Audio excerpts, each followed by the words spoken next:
So hey guys, welcome to episode 2 of Chat with Wayne. On this episode I have a very special guest, multifaceted, young, born and raised in the Dominica, migrated to the US in 2014.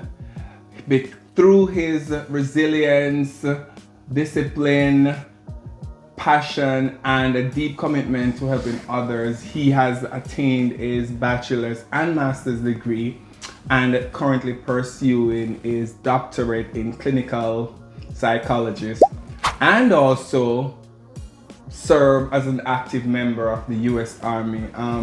Dershanel, welcome and thank you for joining me on this episode. I want you to feel comfortable, and the reason I decided to shoot from my home is because you are someone who I know very personally, and we have a good relationship. So I say, you know what? I feel like doing it in this space, it will allow for you to be, comfortable and just be vulnerable. We just want to know, who is Dershanel? Thank you for having me.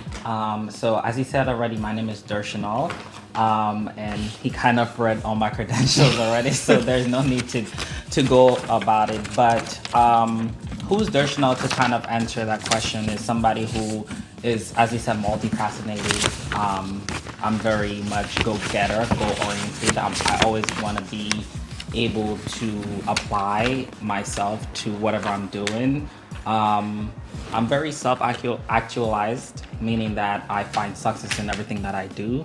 That's kind of about me. That's what I do. Good. So what do you like to do in your spare time, though? So in my spare time, I usually coach volleyball. That is something that I really like. Played volleyball in high school from 2017. Actually, before 2017, get numerous awards through New York State, ranking volleyball players. So I kind of coach volleyball for a high school team. Currently, we are 4-1. So we currently only lost once. So I'm really proud of this progress. Good that stats. we've been doing. Good stats. I also like reading scientific novels and kind of going more into depth. Hiking is kind of something that I'm actually starting to go into. I'm going back into the idea of basically playing an instrument. I used to play the violin, so I'm kind of going back into that. And I also play netball, something that we both share in common. So those are the things that I like doing for hobbies, or just like something that make me. And that's why the word multifaceted really resonated with Dershanel's personality, or just a person in general. But tell me, what do you miss most about, since you migrated from Dominica? What do you miss most about the Dominica? I'm gonna be. I think for me, the thing that I miss most is being very much feeling that sense of freedom. Sometimes it do feel so. So I was a little bit younger when I migrated or growing up, because I moved here when I was like 15, I want to say. So I only had more of my childhood. So there was not really any economic hardship that I really get to experience. But I definitely miss that freedom part of me being a child, kind of flowing, kind of like causing havoc. Because in the Caribbean, that's kind of what you do for fun, mostly play sports, kind of going into other people's garden and stealing and stuff like that. So that is something that I kind of like missed actually back home. I kind of visited a couple of times. It's a different feeling because I don't feel like I fit in anymore.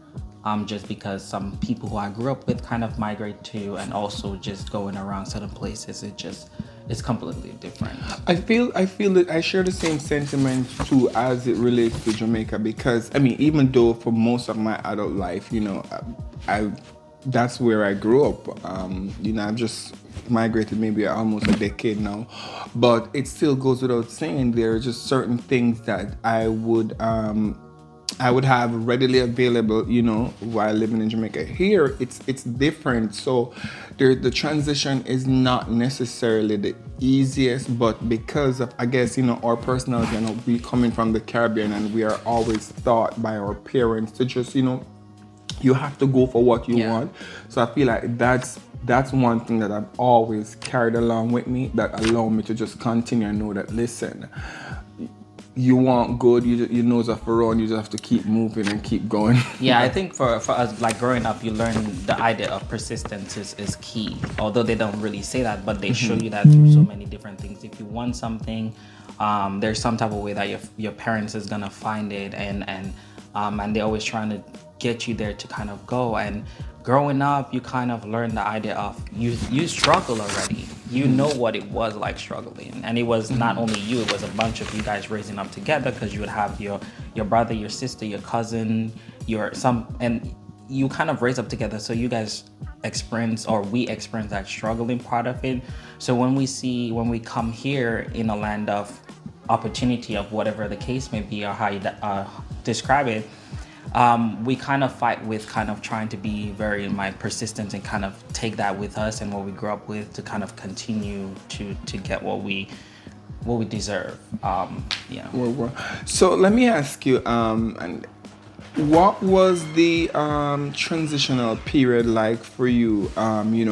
As you say, you were young, so there may not be much you remember, but for what you can remember, what was that transitional period like? Leaving from Dominica and coming here to the US. What's different? I know the culture is different, and the culture here in the United States, it's very diverse. But what was that period like for you? That period for me was very difficult. As you said, that transition is difficult. Culture-wise is kind of one thing that was really, really difficult. But not to only hop on that, I would definitely talk about in necessarily like the idea of education was kind of difficult. They have totally a different educational system that we're not used to. So in the Caribbean, we're more focused on the idea of basically a British education system. And in the United States, they're more like basically focused on the United States type of academic system. They're so different, and that goes for even comprehension of certain things that we learn in both, or I learn in both of the system. Their comprehension skills are totally different. Spelling is totally different.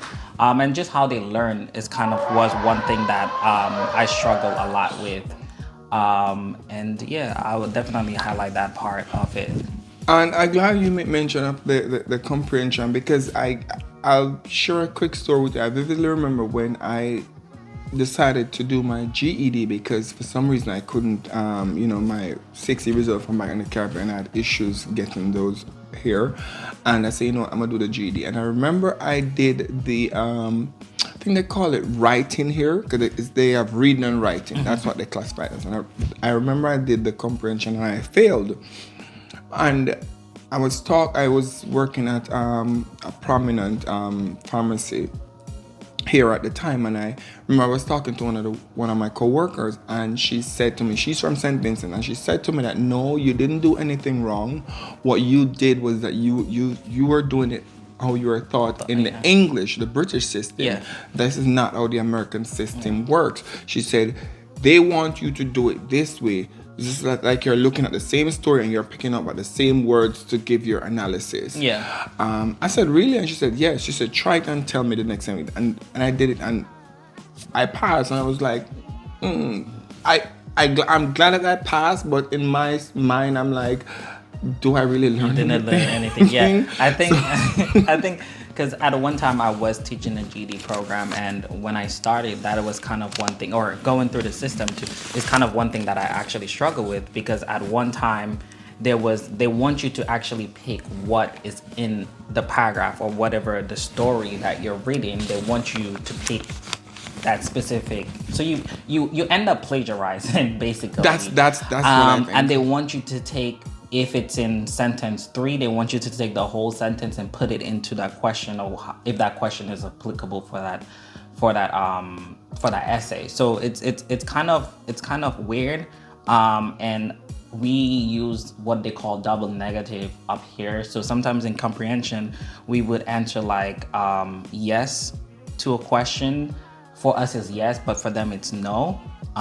So if it's like did the dog jump over the moon or something like that, would say yes, the dog jumped over the moon, or like no, the dog didn't jump over the moon. So the double consonants that we use in the British system is totally different. And a lot of people who comes from the Caribbean struggle with that, especially when it comes to GED, because I saw that a lot even teaching GED, and that goes for just the comprehension. And another one too that I see a lot is in the math.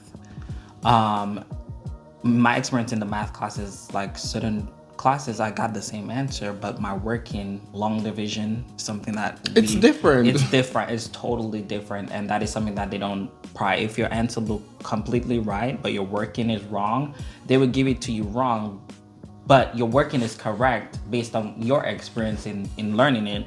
But if it's not something that they teach, you're losing the point. But on the flip side of that too, one of the advantage of coming from the English system, and I know a lot of persons, the transition, it wasn't bad. It was an easy transition.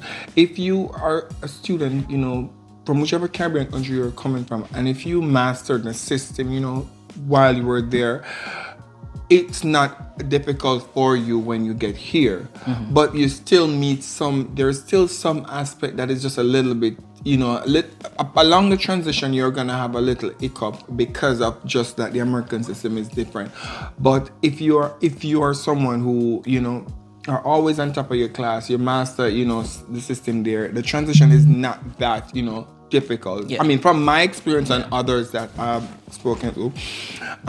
Tell me though, what has your college experience been like? And the reason why I said that is the reason why I asked that question. I know a lot of persons in America on a whole don't like college.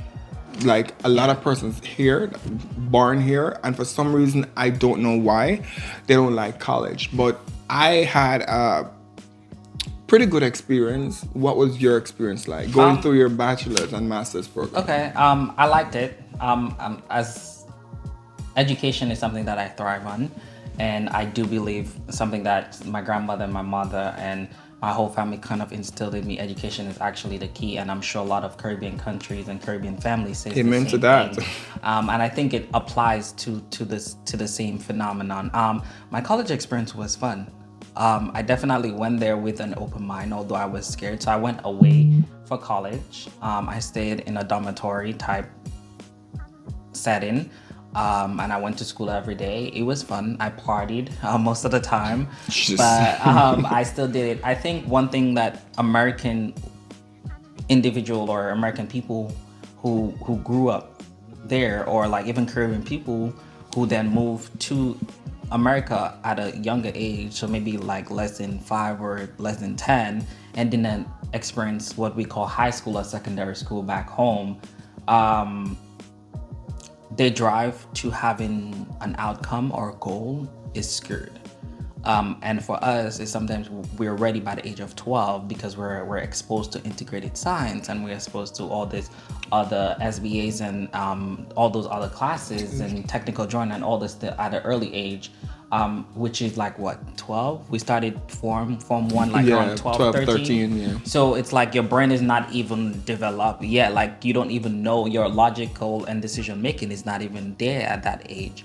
So being able to start school or start those exposure at an early age in the Caribbean help us basically concrete our experience or concrete our future building, to give us those attributes to exactly get into college, to have some type of major, because a lot of college students or a lot of American students or American kids who were born here, they don't have that piece of like what I want to be growing up. And I say that because a lot of them would maybe become a certain lawyer, doctor, or something like that. But it's not what they want, is what family peer pressure kind of like give them. I'm glad you mentioned that too, because for me, one of the biggest thing when I decided that, you know what, I need to make a change and I was gonna migrate, one of the biggest thing that I had on my agenda is that I had to get a college education. And as we were talking about earlier, you always hear, your family instill it in you. My mom would always say, the road to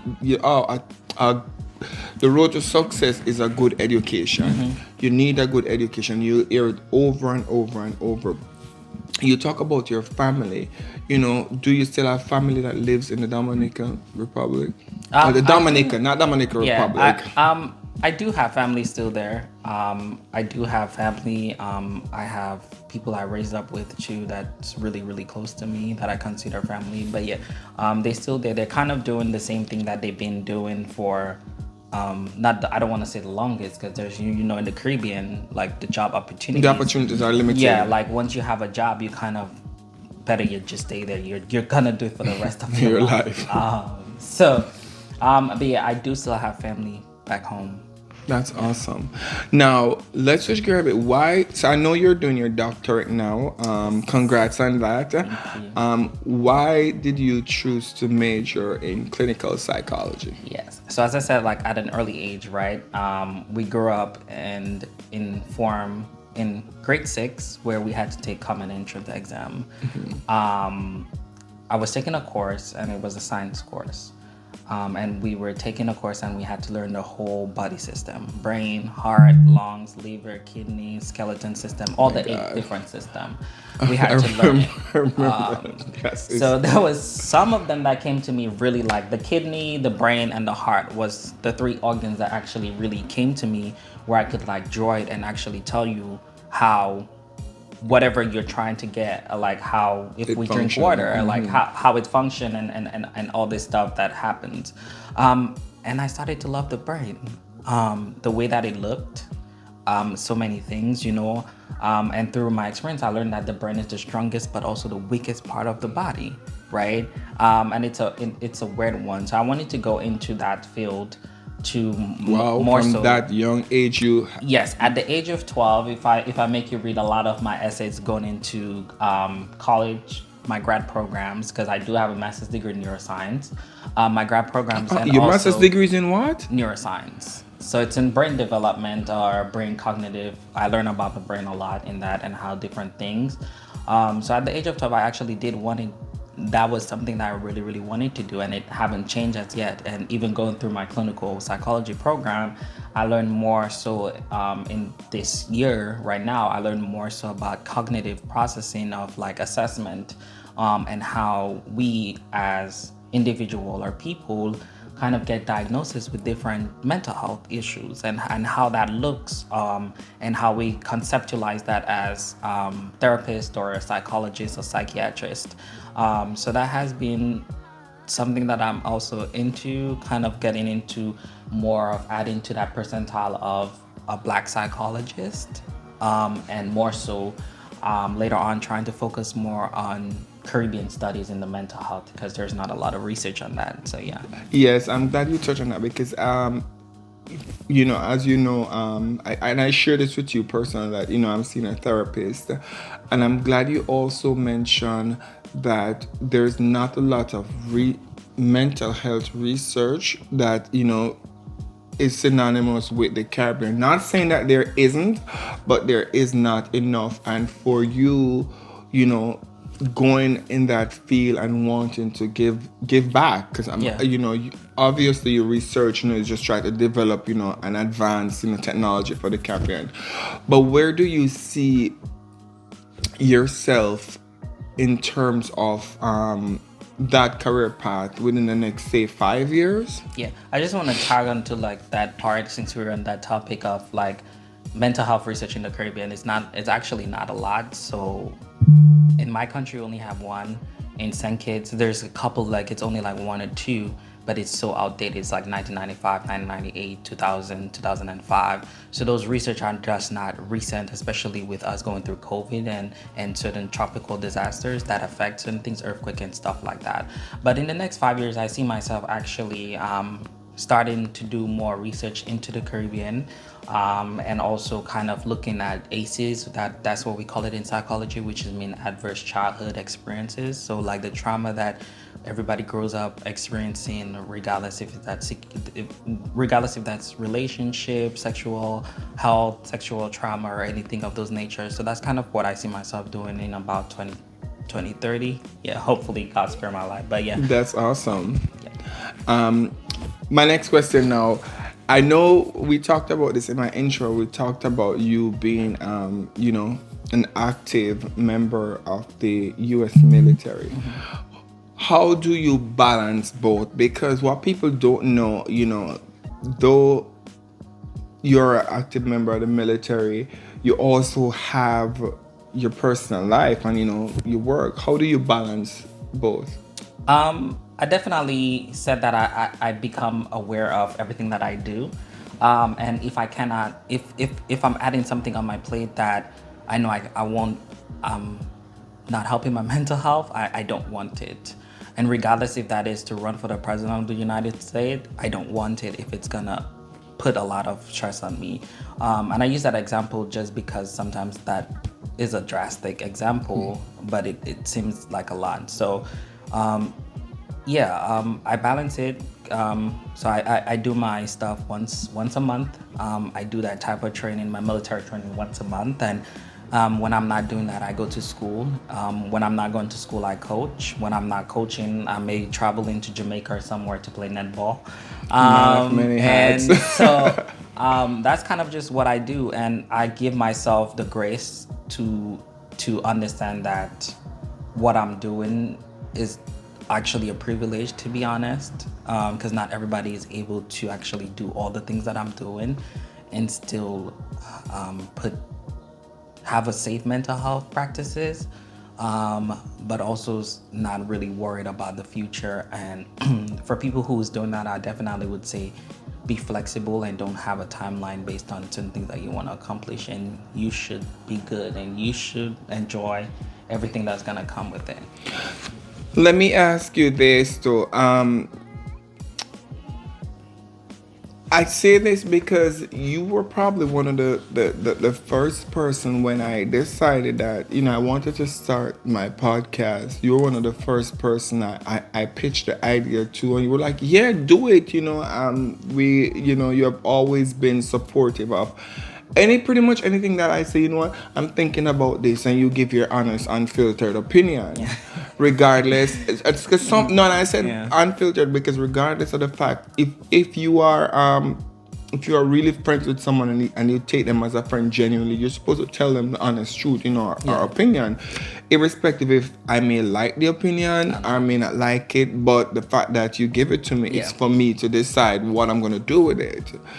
But I know you'd have seen my, the two previous episodes that I would have done. Well, one is an episode, one is, just a little short clip in the streets, Just what are your perspective on, on what you have seen so far, and just, what you expect to come? Well, I'll definitely say I'm the one that told you to kind of continue, like you wanted to do it, and it's not, you've been talking about it for like 2 years or like something like that. And sometimes I try to encourage or try to give my unfiltered opinion, or my hash opinion, as some people said that I'm too direct, but it comes out of love, because sometimes I don't want my friends or people who is very close to me, if they want to do something, to live in regret that they don't do it. Because at a certain time, you're gonna reach that age that, damn, I should have done that, and why didn't I do this? Right. And that is not good for your mental health, but that's just not good for you proceeding forward of whatever else you want to do. And that some type of, your A plan is now covering your B plan, but your B plan is in the future versus your A plan that already passed. So sometimes living there, it's not okay. So sometimes I try to encourage, and I try to challenge my friends when they come up with certain ideas or anything of those nature. I definitely think the podcast is gonna be something that is gonna be reaching other people, or people that it needs to reach. And once you stay consistent, you would have the outcome that you're looking for, or the outcome that the podcast is gonna give you, or the outcome that whoever you bring on the podcast, or whatever thing, the audience that you're gonna get, it's gonna reach somebody, and it's gonna reach somebody at a time that they need it. I definitely see that it's going somewhere good. Thank you for that. Well, now I'm gonna put you on the spot. I'm gonna give you the opportunity to ask me 3 questions. Okay. I don't know what you're gonna ask me, but I'm gonna give you my honest truth. I'm gonna answer it as honest and as best as possible. Okay. So you have 3 questions. Okay. How did you feel about your transition from Jamaica to here in terms of like you struggling, and how did that affect you emotionally? Oh my God, the transition was not easy, and I vividly remember. I think I talked about this briefly in my first episode. I vividly remember I bought a one-way ticket to go back to Jamaica. February 2018, I bought that one-way ticket to go back to Jamaica. It was a Saturday night, and I was talking to a friend. I called a friend, and I was talking to a friend, and I was crying. And the friend said to me, his exact words to me on the phone was, "So, okay, Wayne, so you left Jamaica to come to America for a better life. You thought that it was going to be as easy." Then he said, "You going back to Jamaica is not going to make it better. It's going to probably be even 10 times worse than what you left." And I sat there, and the Sunday morning I woke up and I did cancel that ticket, and I said, "You know what? I have to keep fighting and keep going, you know." But one of the things that also carry me through is that I'm a determined person. I am a go-getter. I believe in a better life for myself. I believe in that. When I left Jamaica, I left Jamaica with 2 main goals. One of those goals was for better education, and one was for living a life of comfort, peace, and happiness. Have a financial stability where I'm able to do things that, you know, are meaningful and impactful, and help those who I can help along the line. Because I remember there are days that I've received, you know, help, and fast forward to now, I am not where I want to be, but I have made significant progress to get to that point, and I'm very grateful for that. And a key among them, as you know, I graduated in 2013 with my bachelor's. I am currently working on my master's, so I am making the progress. And while doing that, I am still working full-time, limited resources from the government, because at the end of the day, I have to figure this out for me, because I put myself in this position because I know what the grass will be eventually on the other side. Yeah. So the transition process was it was challenging, but you have to be an individual with a mindset that the road to success is never a smooth road. So you're gonna have those moments. Yeah, I like it. So my next question is the idea of maintaining friendship. We live in not necessarily society, but we live in, a lot of us have so many different lives. How you as a person maintain your friendship with your friends, and how does that look like in certain spaces? So you for me personally, so, and I think, and I may get a lot of flack for this, but it is okay. I think sometimes we use the word friends loosely. Okay. Or friendship loosely. And anybody who I take as a friend, you're going to know without me even telling you. You will know. Because I'm a genuine person. I'm a people person. And I love to communicate and socialize with people. Yeah. That's one of the biggest things. One of the key things for me in a friendship, relationship, whatever ship it is, it may be, communication. And that is probably one of the things that allows me to really, it's like a magnifying glass. True communication for me is like a magnifying glass where I look and I'll see and I'll tell if no, this is not somebody who I can align with and take as a friend. But if I have to associate with you, I'll associate with you, but it doesn't necessarily mean that you're a friend to me. Yeah. Now, a friend is someone who, if you are wrong, I'm going to tell you you're wrong. I'm not saying that I'm going to do it in public, but when we are in our space and I'm going to say, John, you're wrong because you know better. I expect the same from you. And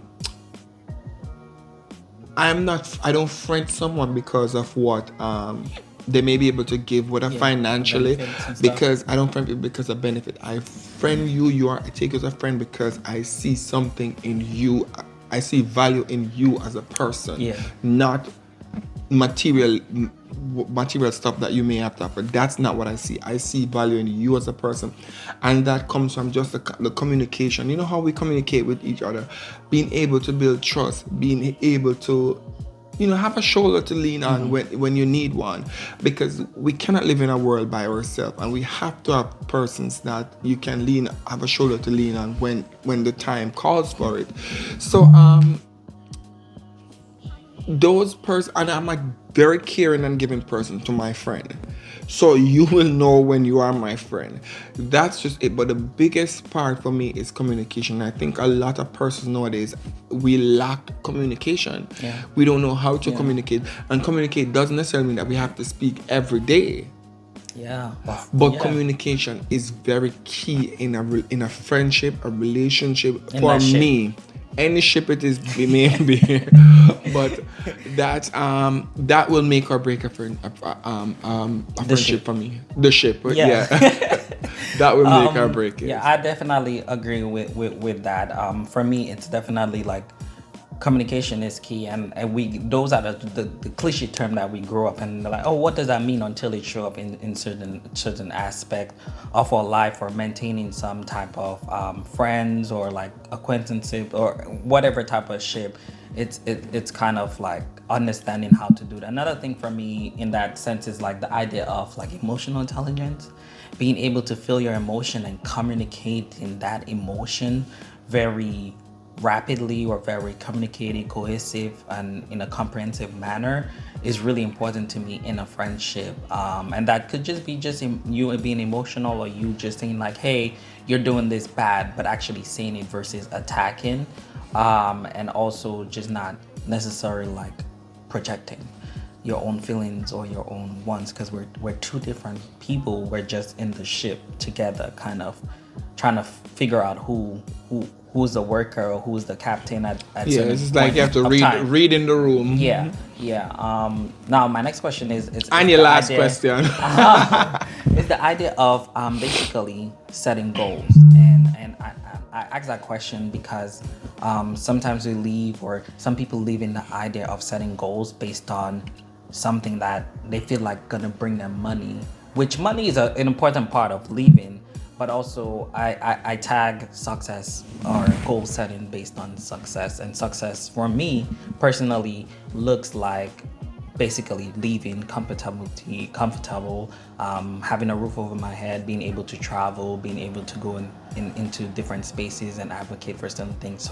So in terms of goal setting and success, how does that look for you, or how that has been playing out, because you're kind of doing a master's degree? So I'm glad you said that, and I'm glad you made mention of money, because I always tell people, yes, it takes money to do everything that you need to do, and you need to be successful. It's gonna take money because you have to invest.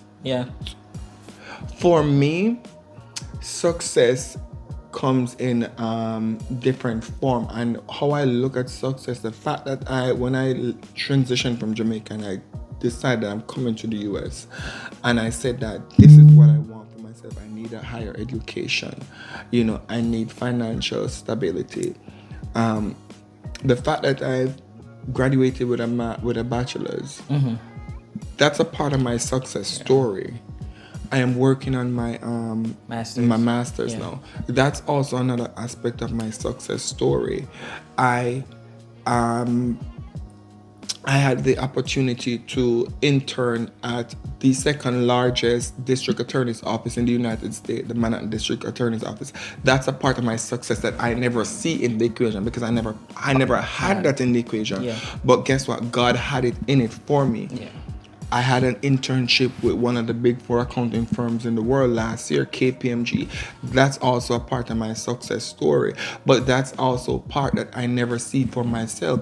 But because I am very intentional about what I want to accomplish, God always give you bonus, and I always look at those as bonus, bonus for me.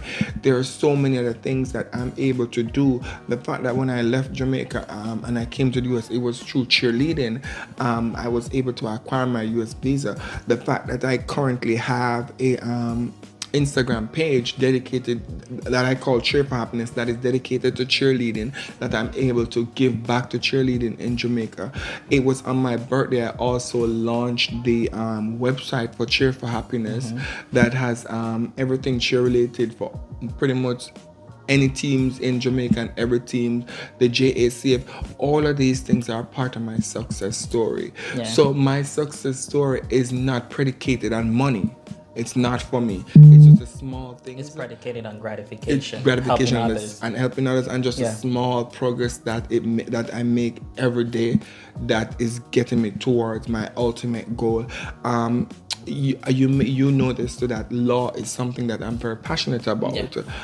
So that experience that I had at the district attorney's office, I felt like it was ordained because God knows what I want to do myself. So it sets that inside. There's also something that I'm currently working on, which I won't say as yet, but I feel like for the 2025, it's a year of fulfilling all. It's just like the puzzles are just fitting. I'm putting in the pieces. The pieces are fitting in, and these pieces may be small to a lot of persons, but they are very big and meaningful to me. So my success story, it's just just living an everyday fulfilling life. It doesn't matter how it comes, as long as I'm able to feel, as long as I'm grateful, and as long as whatever it is that I may be able to impart or affect somebody in a positive light, it's a part of my success story. I like that. That's good. That's really what it is. I mean, I like this episode, and I felt like you also get to see or get to hear another side of Wayne, and just really how I look or think about certain things. And I also like the fact that you share with us, your experience, in terms of the education system here, your journey, why you decided to, choose clinical psychology for your doctorate. I just love the fact that you are able to maybe show another side of you that many persons may not know or weren't aware of some of these information. So I'm glad. Is the side I don't talk about that much. I'm good, and I like that. And I know that you don't talk about, and that's specifically the reason why I said, okay, he doesn't talk about this. I am gonna try and get it out of him. I know a lot of our friends are gonna be surprised to hear a lot of these things, and the wider audience. Hope you enjoy it. Again, I've known John for maybe about 4 or 5 years now. And funny story, when I just met John, for some reason, you would think that John is a mean person. Am I lying? People just look at you and probably think that, oh my God, this person is a mean person. Just by appearance. But I guess the saying goes, never judge a book by its cover. And on that note, as I say, I want to tell you thanks again. Stay blessed and be blessed until our next episode.